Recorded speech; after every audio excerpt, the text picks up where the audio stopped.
Hello hi. എൻ്റെ സാമ്പത്തിക സ്ഥിതി എങ്ങനെ മെച്ചപ്പെടുത്താം എന്തൊക്കെ നടപടികൾ സ്വീകരിക്കാം എന്നതാണ് നമ്മൾ ഇന്നിവിടെ നോക്കാൻ പോകുന്നത്. എല്ലാവരും പോസിറ്റീവായിട്ടിരിക്കുക. ഈ 3 കാർഡുകളാണ് നമുക്ക് ലഭിച്ചിരിക്കുന്നത്. ഓരോരോ കാർഡുകളായി നമുക്ക് വിശദമായി പരിശോധിക്കാം. ആദ്യമായി പേജ് ഓഫ് വാൻസ് എന്ന കാർഡാണ് ലഭിച്ചിരിക്കുന്നത്. അടുത്തത് 5 ഓഫ് വാൻസ് എന്ന കാർഡാണ്.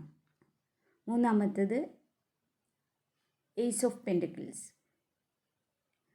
ഇതിലൂടെ വ്യക്തമാകുന്നത് വാൻസിന് തീ എന്ന എലമെൻ്റാണ് ഉള്ളത്.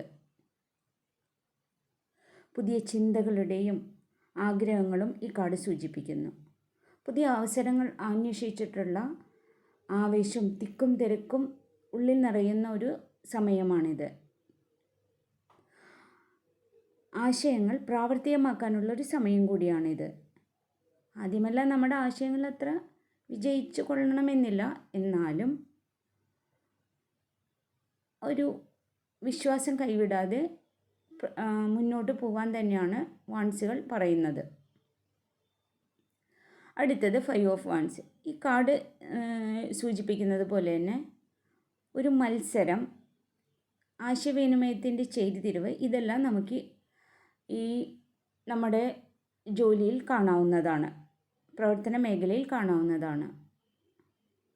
സംഘർഷം പരിഹരിച്ച് മുന്നോട്ട് പോകാനാണ് ഈ കാർഡ് നമ്മെ സൂചിപ്പിക്കുന്നത്. പല പ്രശ്നങ്ങളും നമ്മൾ അഭിമുഖീകരിക്കേണ്ടി വരുമെന്നത് ഉറപ്പാണ്. എന്നിരുന്നാലും ഇതെല്ലാം പരിഹരിച്ച് മുന്നോട്ട് പോകാൻ തന്നെയാണ് ഈ കാർഡ് തരുന്ന നിർദ്ദേശം. അവസാനം പെൻറ്റക്കിൾസ്. ഇത് ഒരു മണി സംബന്ധിച്ചിട്ടുള്ള ഒരു വളരെ പോസിറ്റീവായിട്ടുള്ള കാർഡാണ്. വിജയം നമ്മളുടെ അവസാനം നമ്മളിൽ തന്നെയാണ് ഉള്ളത്. ഇത് പുതിയ ആശയങ്ങളോ പുതിയ ജോലിയോ പുതിയ അവസരങ്ങളോ പുതിയ ബിസിനസ്സോ എല്ലാം തുടങ്ങുന്നതിനുള്ളൊരു ആശയം ആണിത്. നമ്മുടെ ആശയങ്ങൾ സാമ്പത്തികമായി മാറുന്ന ഒരു കാലഘട്ടമാണ്. അതിനായി നമ്മളുടെ കഴിവ് പരമാവധി ഉപയോഗിച്ച് കാത്തിരിക്കുക തന്നെ വേണം. വ്യക്തമായ പ്ലാനിങ്ങോടുകൂടി സംഘർഷങ്ങൾ മിതമായി ഇല്ലാതാക്കി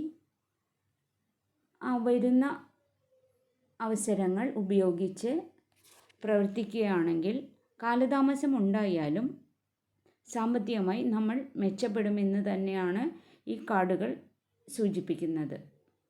താങ്ക് യു.